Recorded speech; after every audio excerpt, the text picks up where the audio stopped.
Waalaikumsalam.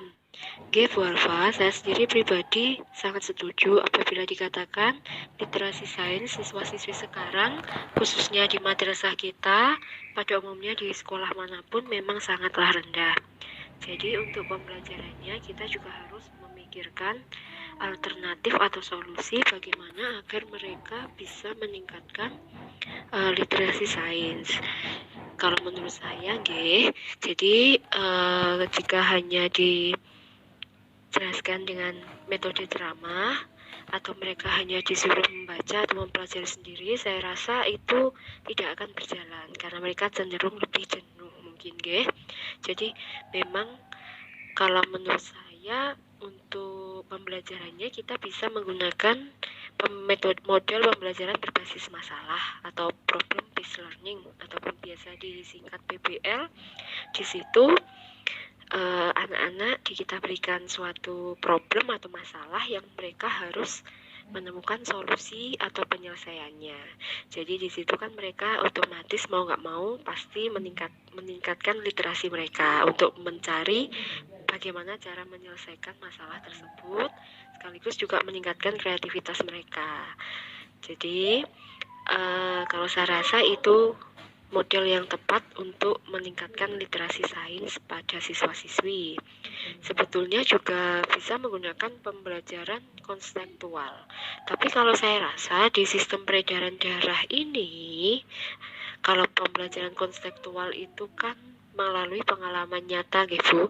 Jadi kalau menggunakan model pembelajaran ini saya rasa nggak memungkinkan kalau sistem peredaran darah kita suruh mereka untuk mengamati di kehidupan nyata ya, jadi nggak mungkin. Maka kalau saya bisa sarankan atau boleh memberikan masukan, mungkin pakai model pembelajaran yang PBL tadi, problem based learning.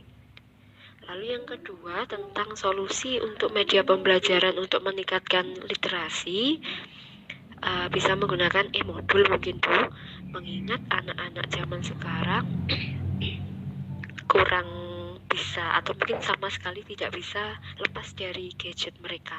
Jadi kalau kita berikan e-modul, lalu di dalamnya ada materi-materi yang mungkin menarik, dikemas sedemikian rupa yang menarik sehingga mereka otomatis akan berliterasi atau membaca modul tersebut.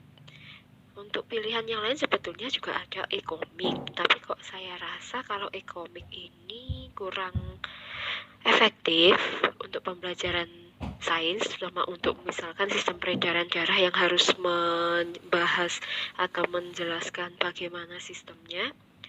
Karena kalau misalkan komik kan banyak gambar dari orang percakapan gitu ya.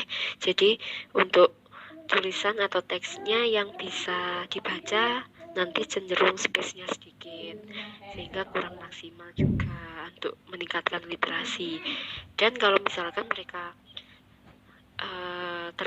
ketergantungan untuk membaca e-komik, saya rasa juga kurang jadi motivasi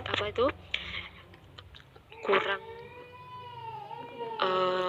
ingin membaca teks atau kurang malah akan mengurangi tingkat literasi mereka karena kan betul juga itu berliterasi ya, tapi kalau misalkan kalau e-komik kan lebih fokus ke gambar, takutnya kalau nanti nggak ada gambarnya mereka kurang ingin membaca lagi. Jadi kalau saya rasa e-modul itu yang paling efektif untuk meningkatkan literasi. Begitu Bu Alfa, mungkin masukan dari saya bisa Terima kasih Bu Dina atas waktu yang telah disediakan dan berkenan menjawab sedikit pertanyaan dari saya. Semoga Bu Dina sehat selalu. Terima kasih. Assalamualaikum warahmatullahi wabarakatuh.